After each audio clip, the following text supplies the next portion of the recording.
Assalamualaikum warahmatullahi wabarakatuh. Selamat pagi anak-anak. Berjumpa lagi dengan Ibu. Tentunya masih di tema 8, yaitu lingkungan sahabat kita. Subtema 1, manusia dan lingkungan, mata pelajaran IPS. Untuk tujuan pembelajaran pada pagi hari ini, siswa dapat menganalisis peran ekonomi dalam upaya menyejahterakan kehidupan masyarakat di bidang sosial dan budaya untuk memperkuat kesatuan dan persatuan bangsa Indonesia serta hubungannya dengan karakteristik ruang. Yang kedua, siswa dapat menyajikan hasil analisis tentang peran ekonomi dalam upaya menyejahterakan kehidupan masyarakat di bidang sosial dan budaya untuk memperkuat kesatuan dan persatuan bangsa.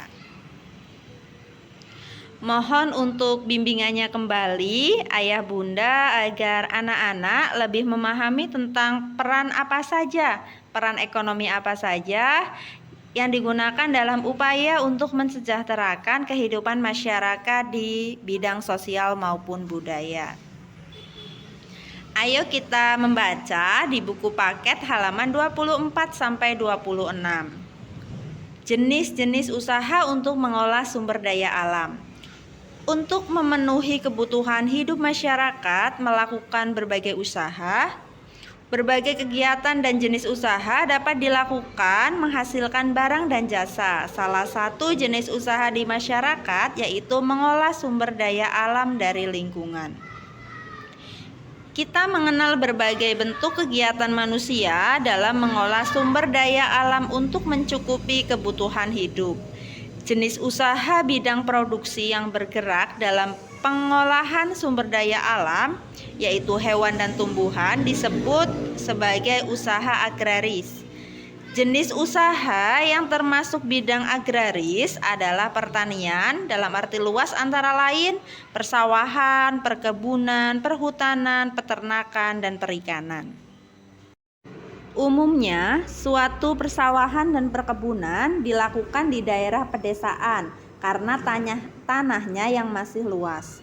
Namun, sekarang kita dapat melakukan usaha penanaman pada lahan sempit, misalnya dengan cara hidroponik, yaitu penanaman dengan media air, atau vertikultur, yaitu cara bercocok tanam dengan menempatkan media tanam dalam wadah yang disusun secara vertikal.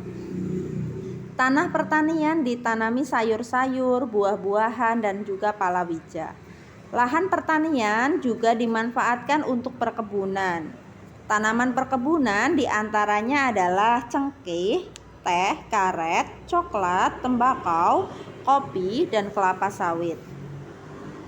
Usaha di bidang peternakan membutuhkan lahan yang cukup luas. Hewan-hewan yang diternakan antara lain ada sapi, kambing, domba, itik, dan juga ayam. Selain itu, ada juga peternakan ulat sutra. Kepompong ulat sutra dapat menghasilkan serat bahan baku kain sutra. Kegiatan pertanian lainnya adalah perikanan.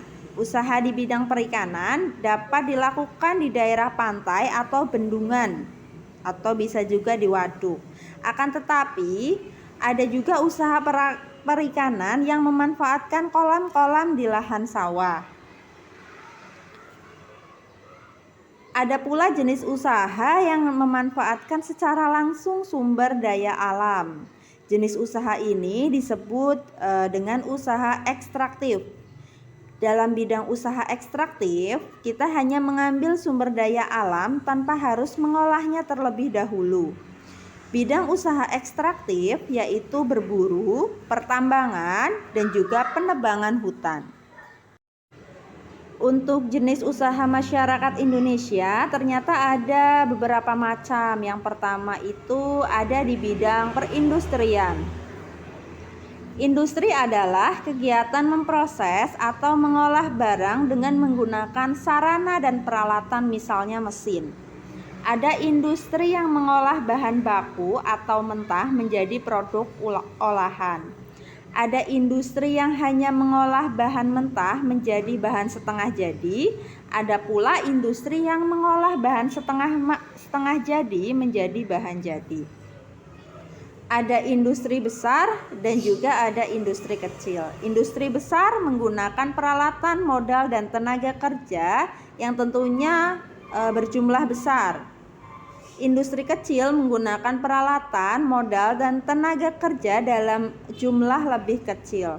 Contoh untuk industri kecil antara lain adalah perajin mebel, pembuatan tahu atau tempe, dan juga perajin keramik.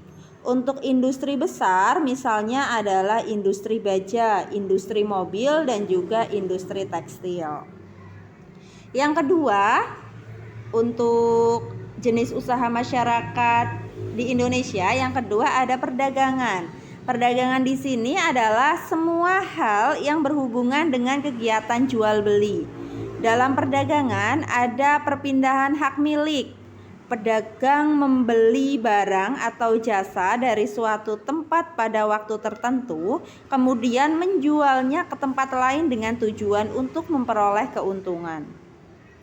Tanpa adanya perdagangan, setiap orang harus memproduksi sendiri segala kebutuhan hidupnya.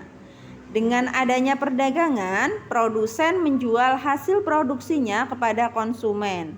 Barang-barang yang diperdagangkan antara lain adalah bahan makanan, pakaian, hewan, barang elektronik, kendaraan bermotor, dan masih banyak sekali jenis produk lainnya.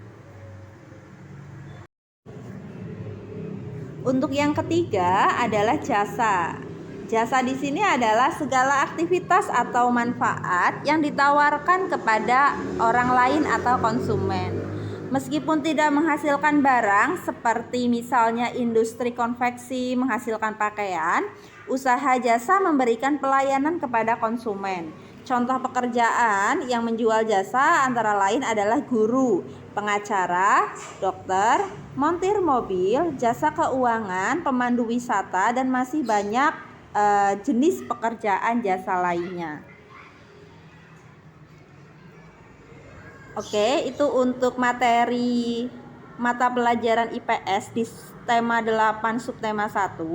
Untuk tugasnya silakan nanti kalian lengkapi tabel yang ada di dalam modul atau kalian bisa tulis kembali di buku tulis kalian. Jenis usaha apa yang dilakukan keluargamu atau tetanggamu dan juga apa manfaatnya. Misalkan di sini nama siswanya adalah Edo. Usaha keluarga Edo adalah di bidang jasa yaitu dokter. Manfaatnya untuk pelayanan kesehatan. Lalu misalkan di sini nama siswanya atau nama tetangga kita. Di sini taruhlah namanya Bu Sena ya. Namanya Bu Sena. Usaha keluarganya yaitu jasa sebagai guru. Manfaatnya untuk apa? Berarti untuk membagikan ilmu kepada siswa-siswanya. Nanti silahkan kalian lengkapi lagi. Mungkin ada omnya yang sebagai pengusaha, nanti ada tantenya yang pekerjaannya sebagai mungkin nanti di bidang jasa juga. Nanti ada siapa nanti tetangganya mungkin sebagai industri kecil maupun industri besar. Nanti silakan kalian tulis. Cukup 5 saja ya. Jadi jangan sampai 10. Di situ tugasnya silakan kalian lengkapi sampai nomor 5 saja. Mungkin itu saja untuk pembelajaran hari ini. Kurang lebihnya mohon maaf. Wassalamualaikum warahmatullahi wabarakatuh.